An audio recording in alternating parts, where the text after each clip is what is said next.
क्या आप कभी ऐसे राज का सामना करना चाहेंगे जो आपकी दिल की धड़कन तेज कर दे?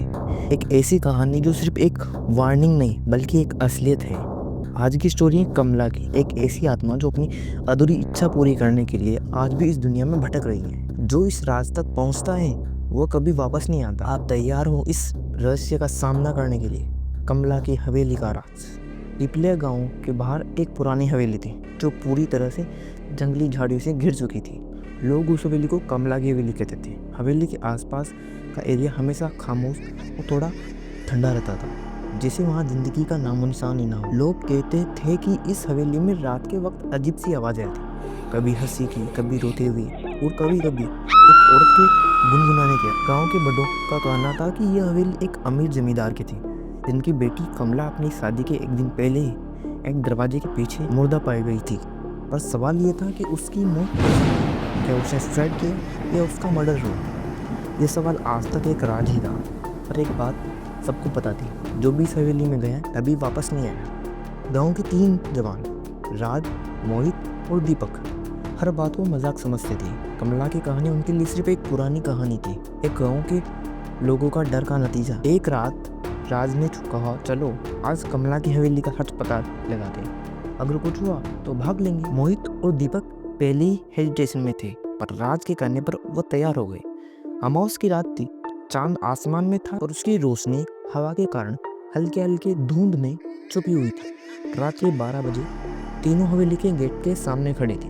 गेट पुराना था और उस पर कहीं कहीं खून के पुराने दाग जैसे निशान थे। राज ने गेट को धकेल कर खोला। गेट की आवाज़ इतनी तेज थी कि लगा जैसे पूरी हवेली जाग उठी। अंदर पूरी हवेली में एक अजीब सी धड़क थी।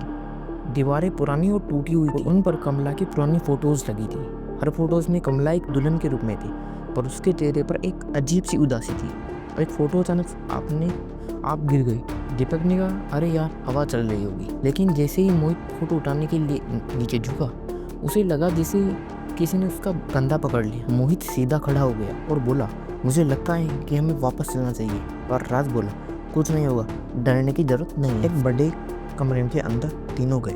उस कमरे में एक पुरानी पलंग थी जिस पर एक पुराना लहंगा पड़ा था। अचानक एक औरत की हंसी की आवाज़ सुनाई दी, जो धीरे धीरे एक रोते हुई आवाज़ में बदल गई।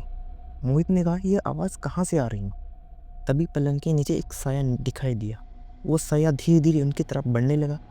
उसकी आंखें एकदम लाल थी, चेहरा धुंधला था। वह कमला थी। कमला ने कहा, तुम यहाँ क्यों आए हो? तुम्हें यहाँ नहीं आना। मोहित और दीपक कांपने लगे, पर राज बोला, हम यहाँ तुम्हारा सच जानने आए। कमला ने हंसी करते हुए कहा, जो सच जानता है वो वापस नहीं जाता। कमला ने उन्हें बताया कि उसकी शादी एक राज था। उसका दूल्हा उससे प्यार नहीं करता था और उसने उसकी जान ली थी। पर कमला की आत्मा तब तक चैन नहीं ले सकती जब तक उसका बदला ना लिया जाए। उसने राज से कहा, मुझे तुम्हारी मदद से मेरे दूल्हे की आत्मा को इस हवेली में ढूंढ कर मुझे लाओ। राज ने पलंग के नीचे एक पुरानी संदूक देखी। उस संदूक में एक दुल्हन का पुराना जोड़ा था। जैसे ही उसने जोड़े की हाथ लगाया, एक साया सामने आया। वो कमला का दूल्हा था। उसने चिल्लाते हुए कहा, तुम लोग यहाँ से चले जाओ, वरना तुम भी इसी राज का हिस्सा बन जाओगे।